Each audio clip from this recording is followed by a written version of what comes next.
আসসালামু আলাইকুম ওয়া রাহমাতুল্লাহি ওয়া বারাকাতুহু।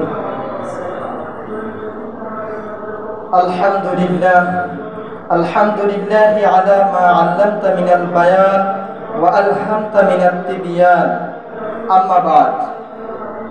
অধ্যকার আয়োজিত বাংলাদেশ ছাত্র হিজবুল্লাহ কেন্দ্রীয় শাখার উদ্যোগে জামাতে দুম এই অত্র ক্লাসে অনুষ্ঠিত সাপ্তাহিক জলসায় উপস্থিত আছেন আমাদের সকলের মাথার তাজতুল্য ওস্তাদ জনাব হযরত মাওলানা মুফতি বাহাউদ্দিন মুস্তাফি মুহতারাম ইসলামাবাদী হুজুর কিবলা আতানাল্লাহু উমরা ওয়া বারাকাল্লাহু ফি হায়াতি।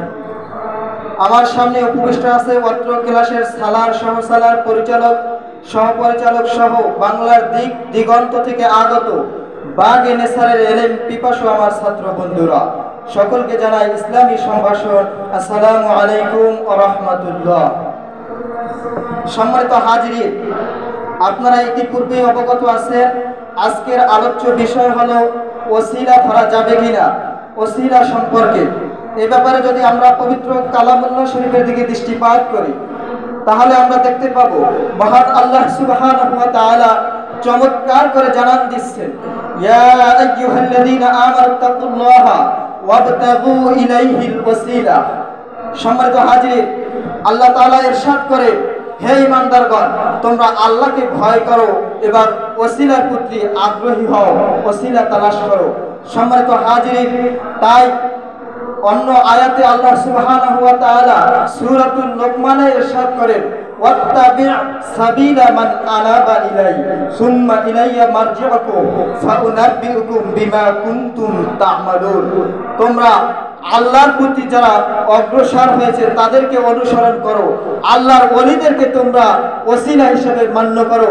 সম্মানিত হাজিরিন, আজকে যারা বলে ওসিলা ধরা যাবে না, ওসিলা তালাশ করা যাবে না, ওসিলা ধরা শিরক, আমি তাদেরকে বলতে চাই, যদি ওসিলা ধরা শিরক হয় তাহলে বাবা আদম আলাইহিস সালাম কি শিরক করেছে বলেন? আপনারা কথা বলেন, আদম আলাইহিস সালাম কি শিরক করেছে?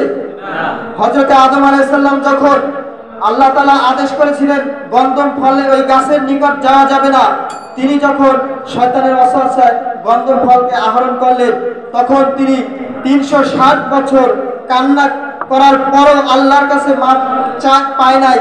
কিন্তু যখন আমাদের প্রিয় নবী সাল্লাল্লাহু আলাইহি ওয়াসাল্লামের ওসিলা দিয়ে আল্লাহর কাছে ক্ষমা চেয়েছেন তখন আল্লাহ সাথে সাথে তাকে ক্ষমা করে দিলেন। সম্মানিত হাজির, যারা বলবে ওসিলা নাই তারা সম্পূর্ণ বিপদগামী, ভুল পথে রয়েছে।